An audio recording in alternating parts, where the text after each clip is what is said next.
Okay, so we just wrapped up an awesome month in eKids where we talked a lot about contentment. So I'd like to really quick kind of give an overview of the whole month. Just kind of talk about some of the things that your kids learned. And I'll tell you what, us as volunteers, we learned a lot too. I think that this message about contentment really it hit home with us as much as it hit home with the kids.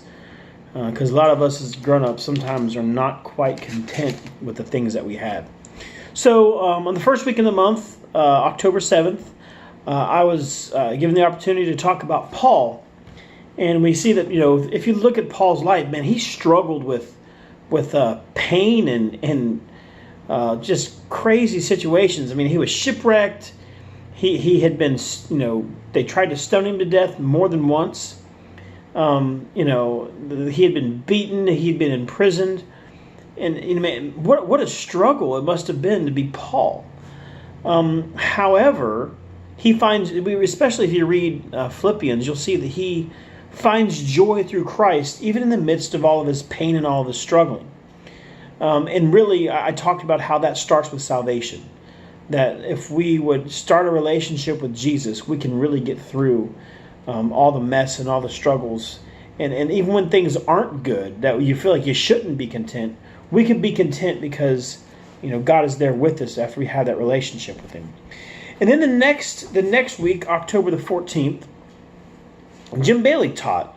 Man, what a message. He talked about materialism. As my phone starts to fall down on me. He talked about materialism.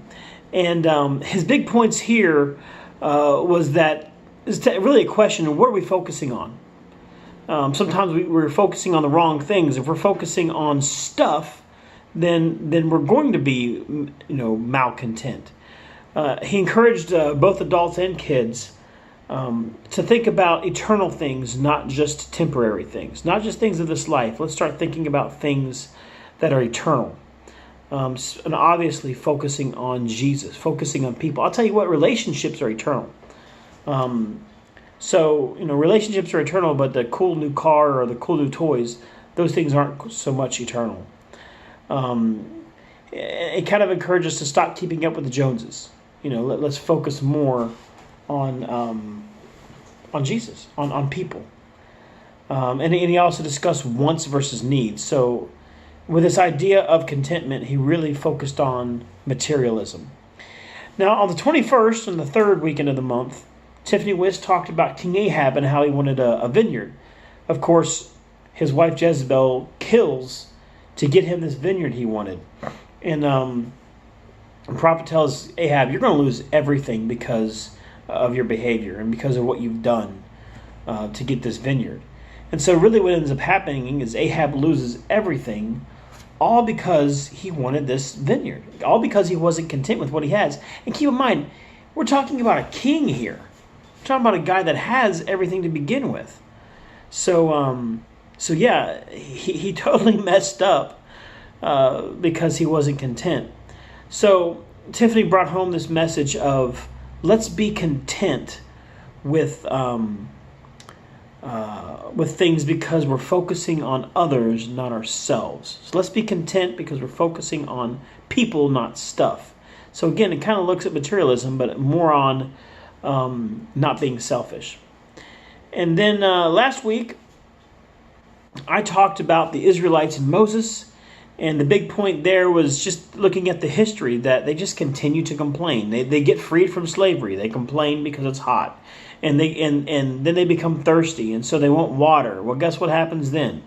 They complain about water, and so God gives them water, but the water's too bitter. And God gives them food, and they're afraid that God's not going to give them more food. And one thing happens after the next, and these Israelites, though they see just literal miracles of God, they whine and they complain. And the point is here for that message is to have faith, to trust God just a little bit. That maybe he's doing something, maybe things are going to be okay. And so the message with contentment there is really trust and faith while being content. That just patience, just wait a little bit. So again, on the 7th, we talked about Paul's struggles and pain and how he was content through that because of Christ. On the 14th, Jim talked about materialism and focusing more on things that are eternal and less on things that are temporal. On the 21st, Tiffany talked about King Ahab and the vineyard, and the point there was really to focus on people, other people, not focus on ourselves. And my point was trusting God when you feel like you don't have things. Stop whining and complaining and be a bit more content. So again, contentment. Being happy with what you have. That was the message. So again, we love you. We're praying for you, and we ask that you talk to your kids about contentment. And then bring them on to church in November so we can talk about the next thing. Thanks. That's all I have. Bye.